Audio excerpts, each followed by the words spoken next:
Isso aí também me leva a pensar, né, em como o ser humano deve respeitar cada pessoa e respeitar a própria dignidade. É porque quando a gente peca, é como se a gente estivesse quebrando a nossa parte semelhante a Deus, né?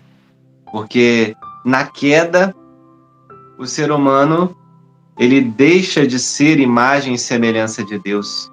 Ele quebra essa imagem, né? Ele racha essa imagem pelo pecado, porque Deus não peca.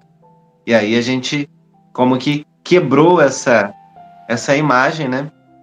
E rompe com aquele projeto de amor de Deus por nós, né? Ele, ele nos ama e nunca rompeu com a gente. Somos nós que rompemos com ele, né? E citando o catecismo ainda, né? Falando da iconoclastia e do Concílio de Nicéia também, só mais um pedacinho. O catecismo diz assim, no parágrafo 2131.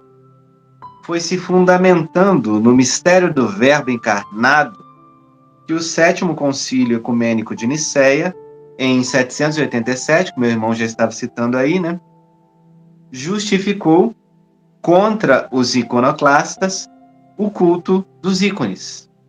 E aí ele coloca aqui 2 pontos e fala que ícones eram esses: os de Cristo e também os da Mãe de Deus, dos anjos e de todos os santos.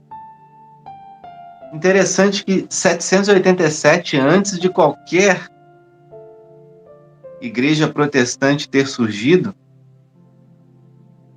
aqueles que estavam caminhando na fé, inspirado pelo Espírito Santo, já tinham entendido o que as imagens são capazes de contribuir na vida da fé.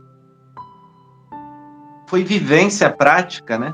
Isso é tradição, é magistério, tudo em conformidade com o que Deus permite, né? Tudo feito com muito cuidado, tudo feito com muita oração. E não chegar copiando, né, 3 versículos separados do seu contexto e não estudando tudo e pegando outros versículos ali e fazendo aí uma mistureba de alguns versículos que sempre vão atirando como uma metralhadora, né? Não é assim que se faz a fé. A fé, ela é transmitida, ela não é inventada. A fé é transmitida. A fé católica, ela é uma fé de 2000 anos. Ela não foi inventada por pessoas que ficam montando fórmulas, né? Não é assim. Nunca vai ser assim. E o conselho de Gamaliel, né, vai cair por terra. Aquilo que não for de Deus, cai por terra, né? Deixa eles continuarem falando isso aí. Isso aí não vai se fundamentar, não tem o menor nexo. Então toda obra que não é de Deus, ela vai ruindo, né? Para terminar aqui essa parte, Santo Tomás de Aquino, né, na Suma Teológica, ele fala assim: os atos de culto não se dirigem às imagens como realidades em si, mas as considera em seu aspecto próprio de imagens que nos conduzem a Deus encarnado. Ora, o movimento que se dirige à imagem enquanto tal não termina nela, mas tende para a realidade que ela representa. É isso que nós estamos falando. É disso que nós estamos falando aqui, ó. Eu tenho imagens aqui atrás de mim, ó. Santo Antônio. Eu pego uma imagem de Santo Antônio. Eu penso, homem corajoso, pregador, martelo dos hereges, né? Defendeu a palavra de Deus, lutou por Deus. A vida dele inteira apontava para o céu.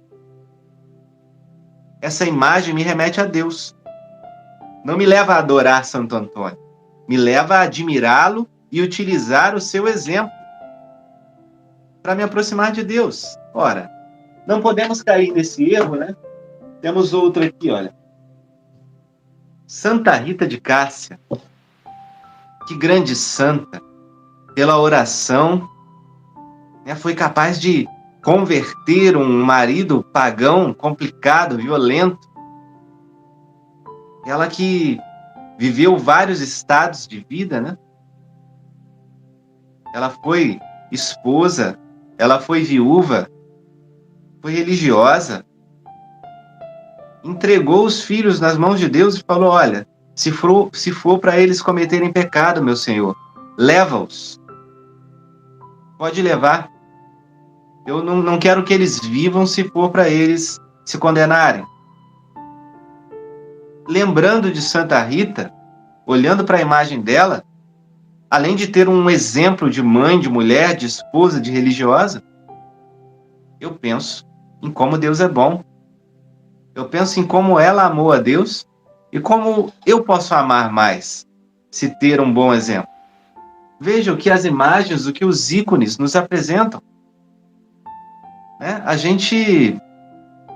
Os nossos sentidos ganham um trunfo para se aproximar mais de Deus. Quanta gente tem dificuldade na vida espiritual.